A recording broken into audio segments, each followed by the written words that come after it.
दोस्तों, UP real estate से एक बड़ा अपडेट सामने आया है। उत्तर प्रदेश की योगी सरकार अब ग्रामीण इलाकों में जमीन की खरीद बिक्री, नाम चढ़ाने और मालिकाना हक को सुरक्षित रखने के लिए एक बड़ा कदम उठाने जा रही है, जिससे गांवों के लोगों के लिए जमीन और मकान से जुड़े काम अब पहले से कहीं ज्यादा आसान होने वाले हैं।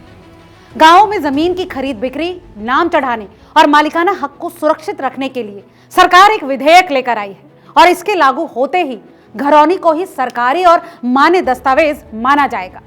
दोस्तों, विरासत, बिक्री या फिर किसी और वजह से घरौनी में नाम बदलना और उसमें सुधार करना अब पहले से कहीं ज्यादा आसान कर दिया गया है। इतना ही नहीं, घरौनी में अगर कोई गलती हो, मोबाइल नंबर या फिर पता बदलना हो, तो उसे भी आसानी से अपडेट किया जा सकेगा। ये कदम भारत सरकार की स्वामित्व योजना के तहत उठाया गया है और इस योजना में ड्रोन की मदद से गांवों के आबादी वाले इलाकों का सर्वे किया गया है और उसी आधार पर मालिकाना रिकॉर्ड तैयार किए गए हैं। इसके साथ ही उत्तर प्रदेश सरकार ने अब इन रिकॉर्ड्स को कानूनी मान्यता देने का फैसला कर लिया है। इस बारे में मीडिया से जानकारी साझा करते हुए पर्यटन एवं संस्कृति मंत्री जयवीर सिंह कहते हैं कि इससे घरौनी रिकॉर्ड्स को सुरक्षित रखना, समय समय पर अपडेट करना और कानूनी प्रबंधन करना संभव हो सकेगा। वो आगे कहते हैं कि स्वामित्व योजना का मकसद गांवों में सही सर्वे कर लोगों को उनके घर और जमीन के पक्के कागजात देना है। इससे ग्रामीण अपने मकान और जमीन के आधार पर बैंक से लोन ले सकेंगे और दूसरी आर्थिक सुविधाओं का भी फायदा उठा पाएंगे। इसके साथ ही जमीन के सही रिकॉर्ड तैयार होंगे, संपत्ति कर तय करने में आसानी होगी, जीआईएस नक्शे बनेंगे और ग्राम पंचायतें अपनी विकास योजनाएं बेहतर तरीके से बना सकेंगी। जयवीर सिंह मंत्री ने आगे बताया कि इस योजना को लेकर केंद्र सरकार और उत्तर प्रदेश सरकार के बीच पहले ही समझौता हो चुका है। प्रदेश के करीब 1,10,344 गांवों को इसके तहत अधिसूचित किया गया है। इनमें से गैर आबाद गांवों को छोड़कर 90,573 गांवों में ड्रोन सर्वे पूरा हो चुका है। 9 मई 2025 तक करीब 1 करोड़ 6 लाख से ज्यादा घरौनियां तैयार की गई, जिनमें से 1 करोड़ 1 लाख से ज्यादा घरौनियां ग्रामीणों को बांटी जा चुकी है।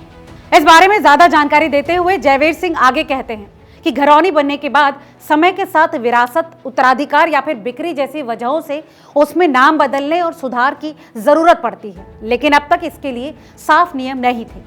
इसी कमी को दूर करने के लिए राजस्व परिषद के प्रस्ताव पर यह विधेयक लाया गया है। विधेयक में साफ किया गया है कि गांवों की आबादी का रिकॉर्ड घरौनी कहलाएगा। इसमें मालिक का नाम और पता, भूखंड का विवरण, क्षेत्रफल, नक्शा और स्थान से जुड़ी सारी जानकारी दर्ज होगी।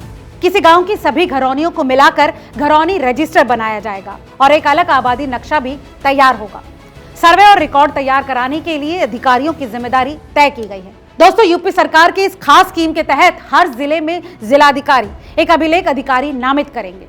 मंत्री ने आगे बताया कि इस कानून के लागू होने से गाँवों में जमीन और मकान से जुड़े विवाद कम होंगे, रिकॉर्ड्स में पारदर्शिता आएगी, कर व्यवस्था बेहतर होगी और विकास योजनाओं को मजबूती मिलेगी।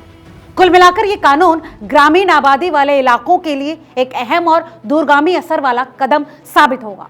दोस्तों, अब सवाल आपसे, आप यूपी सरकार की स्कीम को कैसे देखते हैं? हमें कमेंट करके जरूर बताएं। और हाँ, अगर अभी तक आपने चैनल को सब्सक्राइब नहीं किया है तो रियल एस्टेट से जुड़ी ऐसी तमाम और खबरों के लिए रिपोर्टर जी चैनल को तुरंत फॉलो और सब्सक्राइब कर लें और वीडियो अगर काम का लगा हो तो इसे लाइक और शेयर करना ना भूलें।